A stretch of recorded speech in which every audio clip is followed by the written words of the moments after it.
The night Meg Calloway's dad turned 60. I spent 40 minutes assembling a charcuterie board. I had no idea how to spell. While her uncle asked me across the kitchen island whether I was the boyfriend or just the guy who shows up. I told him I was the guy who shows up. He pointed a toothpick at me. Same thing, son. I laughed because that was easier than explaining 8 years of history to a man holding a piece of salami. Meg and I had met during our junior year at Ohio State. She had been trying to return a library book that I had also been trying to return, which turned out to be 2 different copies of the same assigned reading, which meant neither of us had actually done the reading, which meant we spent the next 3 hours in the campus cafe pretending we had. She was sharp and funny and talked with her hands when she got excited about something. I walked her back to her dorm and thought, okay, this person is going to be important. I just got the category wrong. 7 years later, I was the guy who helped her move twice, knew her coffee order, fixed her IKEA furniture without the instructions because I had lost the instructions, and drove 40 minutes each way to her parents' house in Westerville every time there was a family thing, which was often because the Callaways had a lot of family things. Tonight was the 60th birthday dinner. The house was warm and too loud in a good way. Her dad, Bill, held court in the living room with a glass of bourbon and a story that kept getting longer every time I heard it. Her mom, Carol, had made enough food for a small wedding. Cousins filled the den. The dog was somewhere underfoot, and Meg was everywhere at once, checking on her grandmother's water glass, laughing with her cousin Tess, stealing bites off plates that weren't hers. She was wearing a green dress, not a fancy one, just the kind of green that made everything around her look less interesting by comparison. Her hair was down, which it usually wasn't. And she had this way of moving through a crowded room like she already knew where everything was. I watched her for about 4 seconds before I remembered I wasn't supposed to do that. Ryan. Her mom appeared at my elbow with a dish towel and a look that said she needed something. Can you grab the extra folding chairs from the garage? Bill put them somewhere near the lawnmower. Sure. You're an angel. I'm just the guy who can find things in garages. She patted my arm. That's what angels do. I found the chairs. I also found a rake that had fallen against them and a bag of fertilizer that had no business being next to the folding chairs, and I moved all of it before anyone tripped. Because apparently that was also my job. By the time I got back inside, the room had shifted into the after-dinner phase. Dessert was out. Someone had put a playlist on that was heavy on Fleetwood Mac. Meg's cousin Tess had claimed the armchair nearest the speaker and was explaining cryptocurrency to a great-uncle who clearly wanted to talk about something else. Meg's grandmother was asleep upright on the love seat, which everyone agreed was impressive. Meg found me near the dessert table. You moved the chairs. The rake was a liability. My dad put that rake there on purpose. Your dad is a danger to himself and others. She picked up a piece of lemon cake and handed it to me before taking one for herself. That was another thing about Meg. She always handed you yours first. She probably didn't even notice she did it. We stood there eating cake and watching the room, and for a few minutes neither of us said much. The playlist moved into something softer. Her dad had found a second wind and was now showing someone a video on his phone with the volume too high. How's the Denver project? She asked. Stressful. The client keeps changing the specs. You said that last month. Last month it was different specs. She smiled into her cake. I had been doing structural consulting for 3 years, which mostly meant I spent a lot of time on the phone, explaining to people why their ideas were expensive. It was fine, paid well. It gave me something to say when people asked what I did. Meg was a school counselor, which meant she spent her days actually helping people, and then came home with headaches that she downplayed when I asked about them. How was Tuesday? I asked. She had texted me before a tough meeting with a parent she'd been dreading. Survivable. That bad? The dad talked over me for 40 minutes. Then he agreed with everything I'd said. Classic. At least he got there. She leaned slightly against the counter, shoulder near mine. Not touching. Just near. There was always this gravitational pull with Meg where proximity felt natural. Right up until the moment it felt like too much, and then I would find something to do with my hands.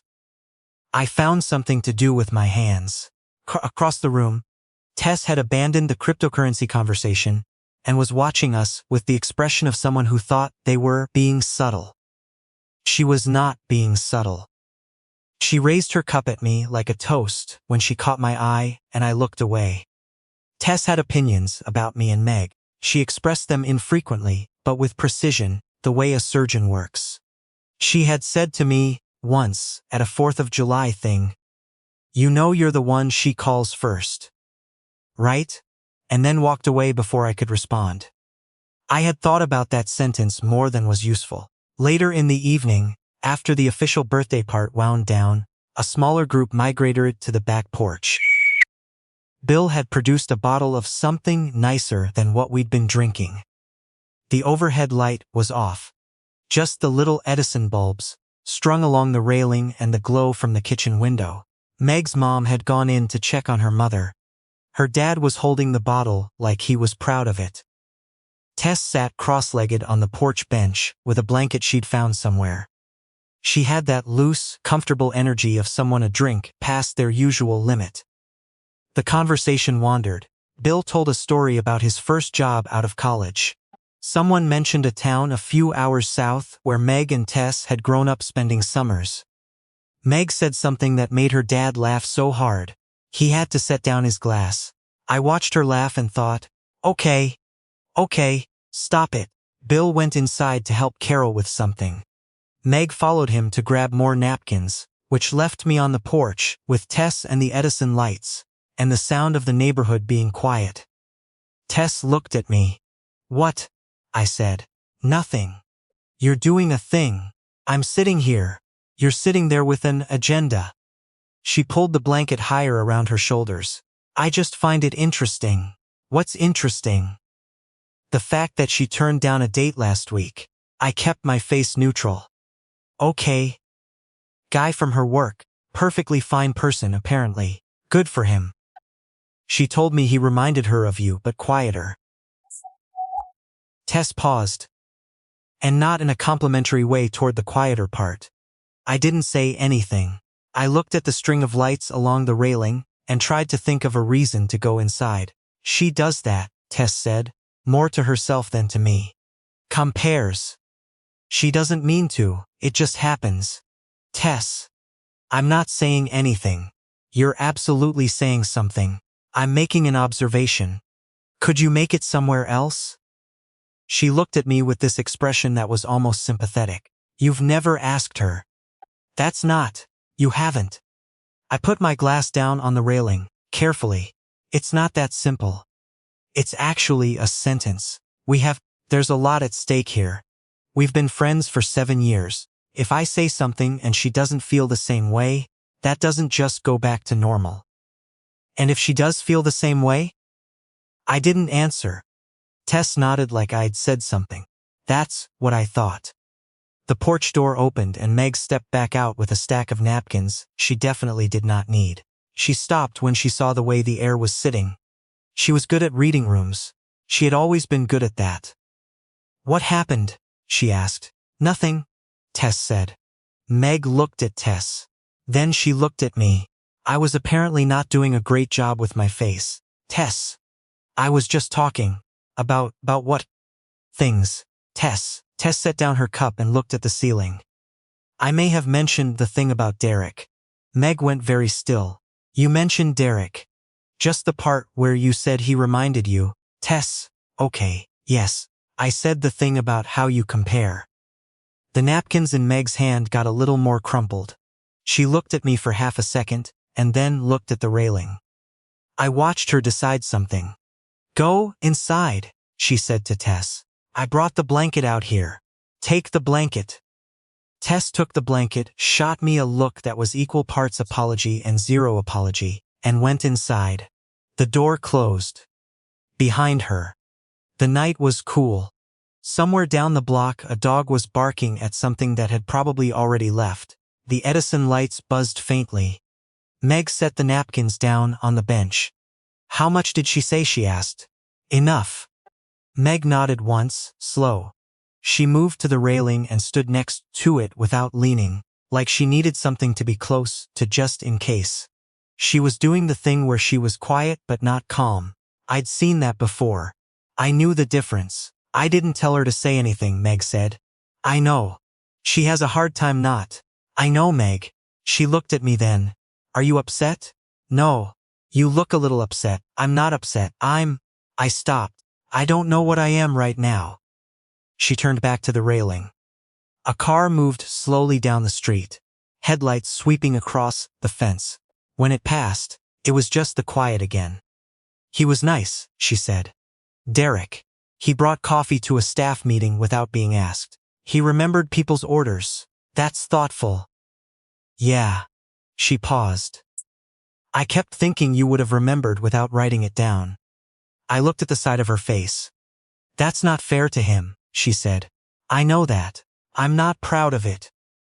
"Meg, it's not a checklist." She turned toward me, a little defensive, arms crossing for a second before she caught herself and let them drop. "It's not like I sit there grading people. It's more that every time something feels off, I know what it feels like when it doesn't. And that feeling has a U-shaped outline." The thing about Meg was, she said things like that in a completely even voice. Like she wasn't handing you something enormous. Like she was just reporting the weather. I gripped the railing. "How long?" I asked. She looked at the middle distance. "A while." "That's not an answer." "I know." She exhaled. "Long enough that I stopped counting." I let that sit for a moment. Down the street the dog had stopped barking. A light went off in the neighbor's upstairs window. The party sounds inside the house had gone muffled and warm. "Why didn't you say something?" I asked. She gave a short, humorless laugh. "Because you're my person. You're the one I call when something goes wrong. When something goes right. When I can't sleep because I'm anxious about something I can't even name yet. If I said something and it went sideways." She shook her head. "I wasn't willing to risk the everyday part of you. I was quiet." She looked over at me. "What?" "I didn't say anything." "You made a face." "I'm thinking, about what?" "About the fact that I didn't say anything for the exact same reason." Meg stared at me. Something shifted in her expression. Not surprise exactly. More like a door she'd been leaning against had opened inward. "You're serious," she said. "I've been serious for a long time. Ryan. I know. You never. You always seemed fine. I'm very good at seeming fine." She made a sound that was almost a laugh but didn't make it all the way.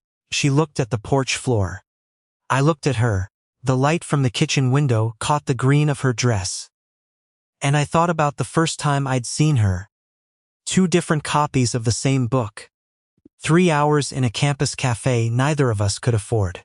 Walking her back to the dorm and thinking this person is going to matter. I'd been right. I'd just been very, very patient about it. "I thought," she started, then stopped. "What?" "I thought you liked how things were." "I love how things are," I said. "That's the problem. I didn't want to break something that was already good." "Me neither." So we both just kept showing up and didn't say it. "Yeah." She turned to face me more fully. "Doesn't that seem a little ridiculous now?" "Extremely." A beat. Then, "How many times did you almost say something?" "Do you want an actual number?" "Approximate." I thought about the drive home from her apartment last December, 2 in the morning, talking for 4 hours about nothing important. How I sat in my car in my parking lot for 15 minutes before going upstairs. I thought about her birthday 2 years ago when she cried a little, not sadly, just from the good kind of overwhelmed, and leaned against my shoulder on the fire escape. I thought about every time I'd laughed something off when someone at a family thing called me her unofficial husband. More than 20, I said. Less than 100. She pressed her lips together, like she was trying not to smile. It didn't fully work. That's a wide range. It was a long time. The porch light buzzed once and steadied. She was still looking at me with that expression, guarded and open at the same time, like she was deciding whether to put something down or keep holding it. So what do we do? She asked. And here was the thing. Here was the moment. I had spent years treating moments like this like live wires. Something to navigate around carefully. Something to protect her from, something to manage, and I was done with that. I want to take you out, I said. Not as the guy your family adopts at every event. Not as the person who finds the folding chairs and moves the rake. As someone who wants to be with you. On purpose. With a reservation and everything. She looked at me for a long second. A reservation. I'm committing to the bit. You don't even like making reservations. I'll make an exception. Another beat. The corner of her mouth moved. Where? I don't know yet. I just decided this 30 seconds ago. That's very spontaneous of you. I'm a spontaneous person. You color code your grocery lists. Sometimes spontaneity requires structure. She laughed then. A real one, not the almost one from earlier. It did the same thing her laugh always did, which was make the whole night feel slightly easier than it had been 2 seconds ago. She looked at me and said, yeah, okay, just like that. Yeah? I asked, because I needed to hear it land. Yeah, Ryan, she held my eyes. I've been waiting for you to ask. I've been waiting for you to look like you wanted me to. I've looked like that for a while. You're also very good at seeming fine. That got another laugh shorter and she shook her head. I took one step toward her and she didn't move back. The porch was small and the lights were soft and I put my hand out. Slowly, giving her room. And she reached up and took it like it wasn't a big deal. Like, we'd done it 100 times except we hadn't. And the first time felt like the end of a very long sentence I'd been constructing for years. We stood there for a moment just like that. Hands. Porch light. The sound of her dad laughing at something inside. Tess is going to be unbearable, Meg said. She's already unbearable. She's going to say she planned this. She kind of did. Meg groaned. Don't tell her that. She's going to figure it out. I know. She squeezed my hand once. I'll deal with it. Inside, someone had turned the playlist back up. An old song, something from the 70s, the kind her parents always played when the night got comfortable. Light came through the kitchen window, in a warm rectangle across the porch floor. We went back inside, eventually. And Tess took one look at us and said, finally, loud enough, that Meg's dad heard it and wanted an explanation. And Carol appeared from the kitchen with a dish towel, and zero surprise. Bill looked at me over his bourbon glass and pointed. I told Carol September, he said. You just cost me $20. We took Meg's grandmother home that night, the two of us, because she lived 15 minutes away and didn't like to ride alone in unfamiliar cars. Meg sat in the back with her, explaining the restaurant we'd passed, that had recently changed ownership. And I drove, and her grandmother fell asleep again before we got to the highway. Meg caught my eye in the rearview mirror and didn't look away. First real date was the following Friday. Italian place near downtown Columbus that required a reservation made 4 days in advance, which I did because I said I would. Meg wore something yellow, which I wouldn't have predicted, and it turned out yellow was an answer to a question I didn't know I'd been asking. We talked for 3.5 hours. The waiter came by twice to ask if we needed anything, and we both kept saying no without looking at him. Walking back to the car, she took my arm without asking, and I didn't say anything about it, and neither did she, because we had both been practicing that particular movement for years, without knowing we were practicing together. Tess texted me the next morning. Well? I typed back. You're insufferable, She sent 11 exclamation points and a confetti popper emoji, and I did not respond, which she correctly interpreted as good news. 2 months later, Meg left a book on my counter. Not the one from college, a different one. One she said I would actually like, and she was right. And I stayed up too late reading it, and when I texted her to tell her she was right, she sent back, "I know, some things don't change. The right things don't have to."